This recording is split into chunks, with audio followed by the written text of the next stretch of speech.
Hey guys, welcome back to World of Warships. Today we have a brand new ship line to look at. The tier 10 is where we're starting with the Utrecht. This is the new Dutch tier 10 light cruiser. We've seen what the heavy cruisers look like and massive airstrike power there. And of course, the light cruiser line will continue this trend. In fact, they might even be even better with this airstrike power without the legendary upgrade even required. We have a 30-second reload on these airstrikes that pen 34 millimeters. So that's 8,000 damage already into the Richelieu. That AP salvo just did over 6,000 damage into that Seattle. If we're able to land our salvos, the AP absolutely crushes here. You're going to notice these look a lot like German secondary guns, maybe some destroyer guns here, and indeed that is what they are. So you're going to notice as well the HE DPM suffers quite a lot.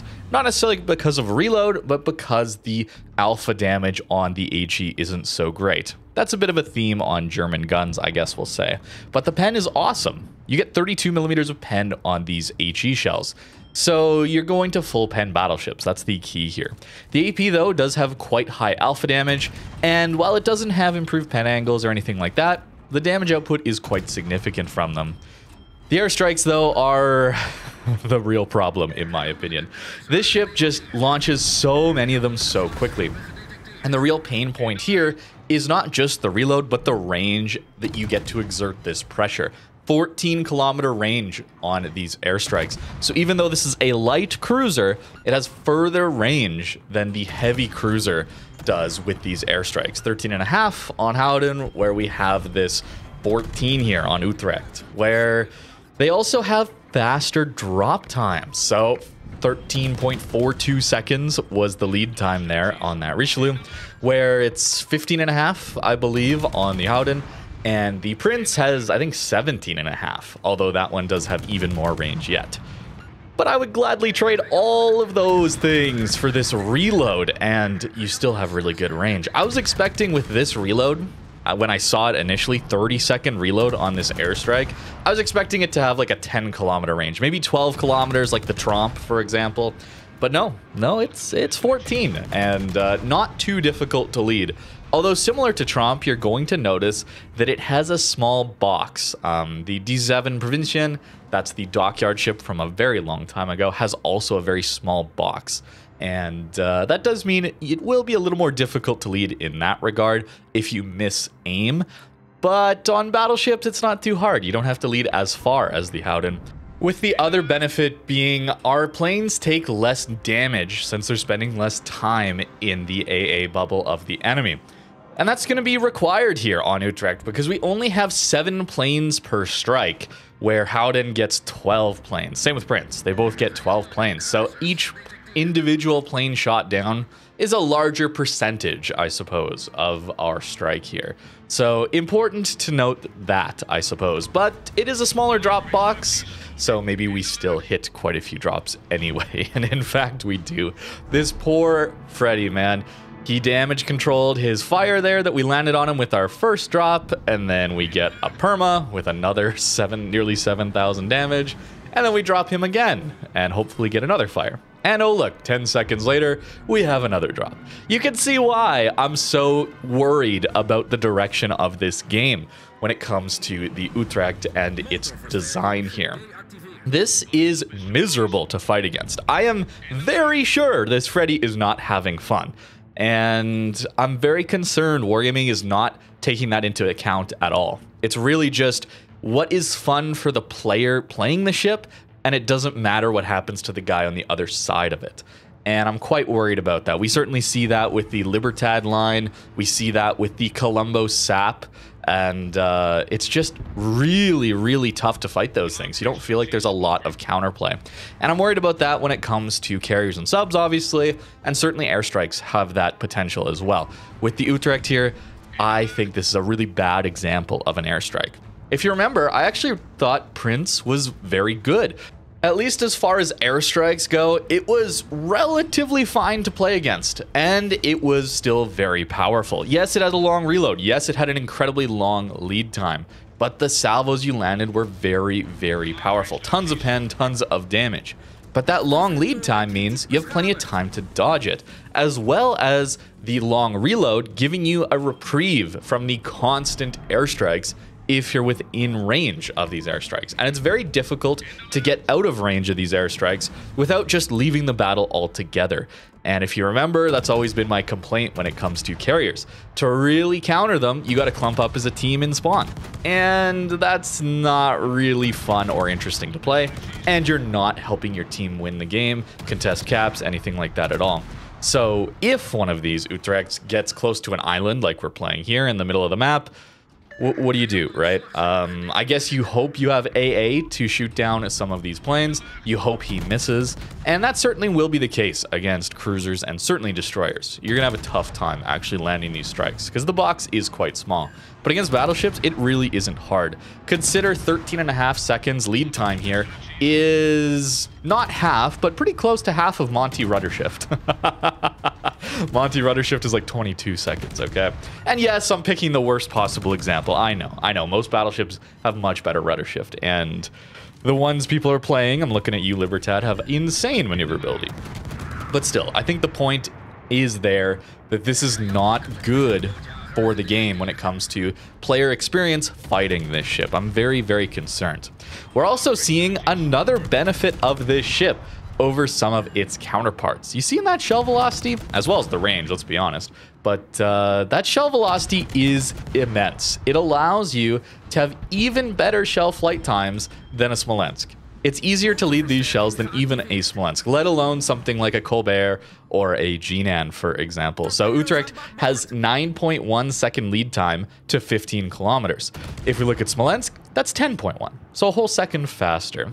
Austin also at 10.1. Colbert is at 12.5 seconds to 15 kilometers on its HE. Jinan 12.7.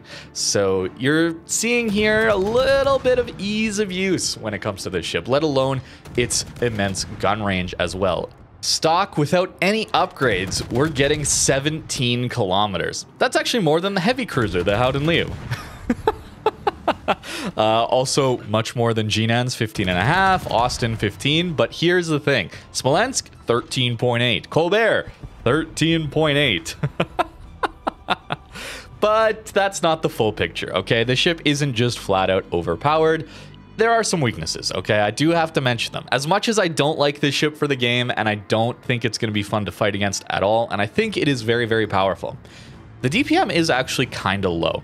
217,500 HE DPM is not great. Jinan is at 360,000 HE DPM. Smolensk 384. Colbert, of course, the monster that it is, 592. So we're approaching triple the DPM on Colbert. Okay, not actually, but close. This ship will get a reload buff, though. I'm playing it with a 4.8 second reload. It's going down to 4.5 seconds. That still isn't enough to make up the gap here. This is still going to be lower DPM, and that's thanks to those HE shells having very, very low alpha damage. 1,450 alpha damage per HE shell. They do pen 32, though. That is something we got to keep in mind. Where Jinan, Smolensk, Colbert all pen around 21, 22 on Smolensk, I suppose. But they have 1,800 alpha damage on their HE. And Colbert is 2,100. That's why it's more impactful. They don't have airstrikes, though, that do like upwards of 10,000 damage to Thunderers. But the AP is where the DPM is at. Certainly the other ones benefit as well. But Utrecht gets up to 465,000 AP DPM, where Jinan's at 420,000, Smolensk 554, Colbert, of course, way up there, 734. So we're seeing that German gun thing where the DPM of the AP is very powerful, the HE gets the pen, but not the alpha damage, I guess, is the way to look at it. And I think that's fair enough. I just wonder about the ease of use of these guns being so much more extreme. The pen, the shell velocity, the base range. You don't even have to sacrifice commander points for range upgrades on your commander or sacrifice reload mod for the range upgrade there. So it's got a lot, man. It's got a lot. Notice our acceleration here is quite slow. Our rudder shift is quite slow. We're buffing our airstrikes. So the open water style, which is not going to be useful for very many of these ships unless you're very good. It's like when John the Ruthless plays as Colbert. I wish I could play that good, man, but not many people could accomplish that, let's be honest. So I don't think that is too much of a downside since you're going to be trying to play this around islands anyway, given these airstrikes. With the Smolensk and the Jinan, they do get a smoke. We got to make that very clear. There are some massive benefits still that those ships get that this ship doesn't.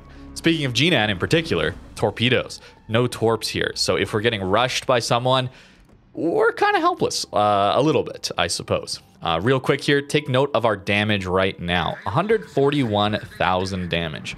And that's pretty good, but this drop is, it's going to be pretty powerful. I wish I had vision because the white bar would have been pretty spicy. We get the cap here, and notice this game is very close. I do want to mention something real quick about this game as we're getting to the end of it, but 2 fires and nearly 20,000 damage from 1 airstrike. Oh, look, our airstrike's back up in 7 seconds. And those are perma fires. Yes. Very, very concerned about this ship, I think, is an understatement.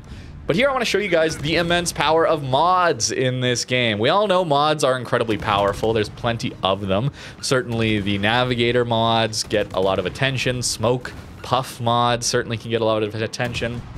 Poor Thunderer, by the way. I'm sorry, man. I feel bad playing this ship, to be honest with you. But maybe one of the most impactful mods, the most important mod, is the score timer mod. Notice we're winning the game in 3 minutes 55 seconds. There in the B cap. This tells me exactly what I need to do in the late game of this match. I know if I need to go fight them or if I can run away. For now, we can just run away. We're gonna win on points. We know that because our score is bolded. Notice that. They get the B cap. Our score is still in bold and colored there at the top. So 2 minutes left. It's still bolded. We're still winning, so I can just run off the screen and win the game. They get into C cap, and still our score goes up 3.5 minutes until we win at this point. That's longer than the game time remaining, but it does mean we're still going to win this game. They get into the A cap, stall out all of our points. We're not getting any more points anymore. But still, even though that timer went away, we're still winning because that green diamond is highlighted for us. Let's see what happens when they get the C cap. Maybe they get the A cap as well. 2 minutes remaining on this game. This will let you know if you will remain ahead on points, even if you have no caps. It'll tell you if by the end of the game, within 1 minute and 50 seconds here, if you'll be ahead. This is a busted, overpowered mod, okay? Maybe it flies under the radar compared to some of them. Certainly there are more flashy ones that are more obviously powerful. But this is crazy. Information is king in this game. And look at the information. We know we win. I just have to live and we win. The guys in chat even know that they lose. And that probably means they're using that mod as well. I highly recommend it for these situations. If you're playing comp, I mean, you probably already have it, let's be honest. But they had a very valiant effort to nearly bring this one back. It was a bit of a blowout. Our team was massively winning this game. So props to those guys for nearly bringing it back. And they might have won if I didn't have that mod, because I would have been unsure. I was still unsure, to be honest with you, if I was going to win. That's why I turned back in there before that they capped everything. Once they capped everything and I knew, then I just ran away. But real interesting thing there to look at this very close match. We don't get a lot of close matches, so I wanted to highlight that as well as talk about the power of that mod and decision making. But back to this ship. Yeah, that poor Thunderer, man. We did 6,000 damage with our main guns. The rest of that 69k was strikes and fires, I suppose, as well. It's kind of disgusting. I guess you just hope the enemy ship, the guy playing this thing, doesn't know how to lead the strikes, I guess. But people learn those things. And given the experience people already have with the Howden, with the Tromp, with the Prince, I think they're going to get onto it rather quickly. I know I certainly did. I haven't played very many games in this ship at all yet. This is still first impressions, but wow. Maybe it'll get worse. Perhaps it will. But for now, I gotta say, this is a very scary ship to be entering the game. Low alpha damage, though. You see those salvos, right? We're hitting a lot of shells. Not as much damage. There are some trade-offs here. We're going to see the lack of torps be a little bit scary as we have to deal with a Petro at close range a little bit later in this game. For now, though, Conqueror pushing in. Notice this cap, by the way. right? We're pushed up to a very safe island. This island exists on so many different maps. We're completely hidden. There is no option for them to shoot me here at all. You know, carrier games might make that different, but we have strong AA because it is a Dutch ship after all. But in this game, what do? I can just sit here and drop strike after strike after strike on them. I do need my team to spot for me. Okay, so there is that. It's not like I can spot for myself like a carrier can. So it isn't quite that bad, but still, it's so much, man. It's just too much, I think, in my opinion. I don't like these airstrikes at all. You guys know that. Maybe I'm talking in circles right now, but it's a disappointing ship to see come into the game, I gotta say. It's a lot. These airstrikes are a lot. I think either they need to be much longer lead times, maybe they need to be much longer reloads, maybe you can only charge up one at a time. I don't know. Let's be honest though, we got to be concerned about the potential special commander as well. I don't want to just talk about hypotheticals, but in 14.1 they're going to be testing out a new Dutch special commander that gives you some bonuses. On 40,000 damage you get 3.2% main gun shell battery damage. This is still in testing, as well as bomb damage, and it stacks up to 10%, so you can activate that one multiple times. If you get a Witherer, that's 10% main gun reload and 15% airstrike reload. Imagine that. Utrecht with a further 15% better reload than this 30 seconds already. Crazy. After 50 bomb hits, which isn't too hard to get, you get a whole nother charge on your airstrike. So we'd go up to 3 charges, similar to what we see with the legendary upgrade on Howden. Very scary stuff, man. Very, very, very scary stuff coming into this game. I'm very concerned. Maybe I'm overstating it. Maybe I'm overhyping this. Perhaps it is much worse than I think, but I'm very concerned about being on the receiving end of a ship like this and just not really being able to do a whole lot when they just sit behind the island. Perhaps we'll see divs of this thing like we've seen divs of the Ledge mod Howden Leo, right? That's not going to be very enjoyable to fight, I don't think. Maybe, I don't know, maybe I'm worrying too much, man, but this is a lot. But let's talk about how you can get it. It's early access, of course. Did you expect anything different? Still disappointed in early access that's still a thing, but they must be raking in the money based on this. So it's available for tokens. There's a progress bar. Who knows how much money you'll have to spend to actually get it, but it's early access. We know what this is at this point. Wait 2 months and you get it for free. So that's what would be my recommendation here. Notice Petro shot down all of our strike there. So maybe that's some of the counter, is just really good AA, is able to shoot down everything. Maybe he used his defensive fire though. So now that he doesn't have it at closer ranges, we're still able to get our full strike off. So maybe that's just RNG based, as all AA is. Perhaps he got lucky there. I don't know. But Petro coming in, charging, and a lot of other light cruisers, not Colbert, but Smolensk and Jinan, certainly, Austin, they all have torpedoes for those close-range YOLOs around islands, trying to get you off that island, because you are a pesky cruiser. And that HE spam can be annoying. Certainly these airstrikes will be. So people will kind of YOLO in to try and dig you out. And having torps for those situations is nice. So that is a weak point of Utrecht. It does not have a smoke, another weak point of this ship. The armor isn't very good, a lot of 16 mil plating, although the Citadel is protected enough, I guess.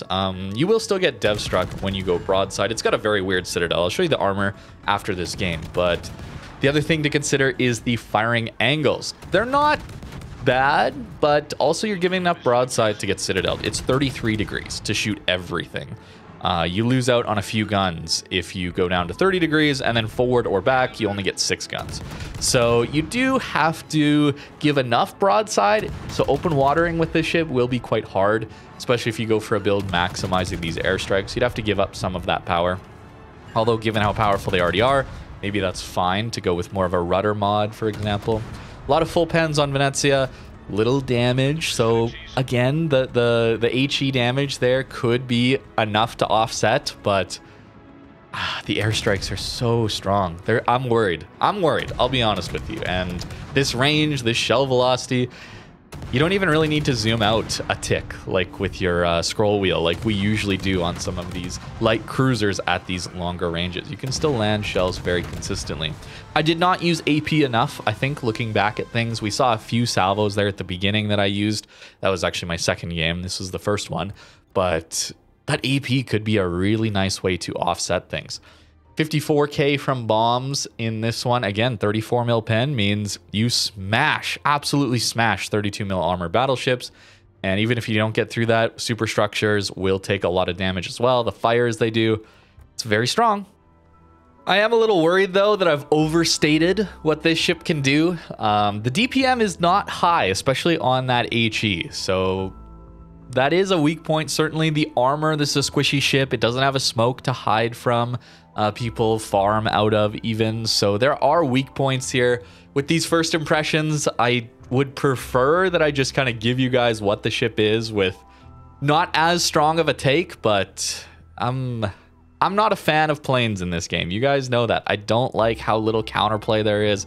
I don't like how it doesn't really care what you do. It just comes in and does damage to you. Airstrikes are a little better because they do require lead and they don't spot for themselves. Those are massive benefits of airstrikes, in my opinion, as far as game design goes. But I'm still worried. I think this is quite extreme. These reload in 45 seconds base, so with all these buffs, we get down to about 30 seconds. So if you don't build for it, perhaps then it's more okay, I guess. But that alpha damage, that pen, one of the weak points on the Tromp, for example, that does also have a fast reload, is that it only pens like 20, 22 millimeters of armor. So it doesn't get through a lot of cruiser and battleship deck armor or bow stern armor. It only is superstructure. So you're not getting as much alpha damage out of it. With Utrecht here, you're still getting that high alpha damage because you're going to pen through. Maybe not as much as Prince, but still quite a lot. 35% fire chance is quite immense as well, especially given this reload, since you can send strike after strike. If they use their damage control, like that Freddy did, well, you can just get follow-up fires. It's relatively quick too. It's not amazing, but it's reasonable. It has that engine boost as well to help it out.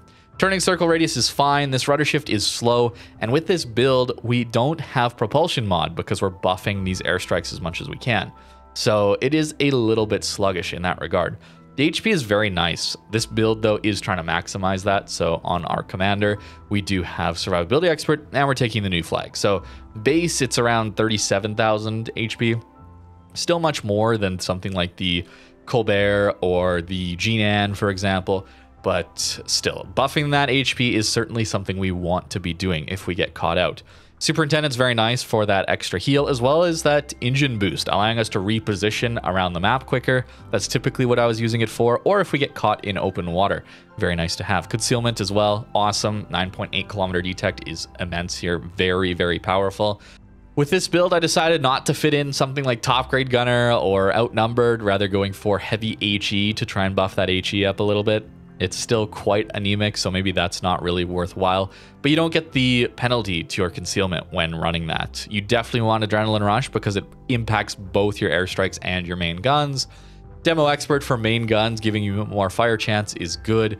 Focus Fire Training is basically a must because it gives you 15% on your airstrike armament. I feel like I might have misspoke earlier. I was thinking of AFT on your cruiser commander, which is no longer a thing. So I apologize for that. I was thinking about DDs, I guess, having that ability still, but cruisers don't. You can't buff the range on your commander skills on cruisers. So I apologize. The range build is purely from the equipment slots here. So basically with Utrecht, you get a free reload mod where you have to weigh up on things like Jinan, although Jinan you probably take reload, let's be honest. Things like Colbert and Smolensk in particular with that sub 14 second range. It's very hard to play. People like John make it work and make it look so easy. But it is hard to play, man. So you got to weigh that up, where with Utrecht, you just get a free reload mod here. There's really not much consideration for range mod, in my opinion. Mostly because 17 is a lot already. Maybe you can have that usable range anyway, thanks to the crazy shell velocity here and sustained shell velocity, as well as that HE pen, not carrying as much where you hit. I still wouldn't want to run it though, because then you're more incentivized to shoot your guns from longer ranges and not reposition to get in range with these airstrikes. It's one of the reasons that the Tromp buff that happened last year, I guess, is that range on the airstrikes suddenly matched the range on the torpedoes, making it more comfortable to use all of your armaments at once. And to get the most out of these Dutch ships, you need to be using all of your armaments. It's your main guns, it's your airstrikes, and in Tromp's case, it's also the torpedoes. So those ranges being closer to one another makes the ship more comfortable to play to use all of your abilities or all of your damage output. We're taking airstrike mod here because we want the reload, but also crucially, we want the aircraft HP. 25% extra HP on these aircraft is very important. If you don't take this, I think the drops are going to lose so many planes. You're going to be way less effective. I think this is a large portion of why we got so many drops through, where otherwise 7 planes might just evaporate like they did to that Petro there.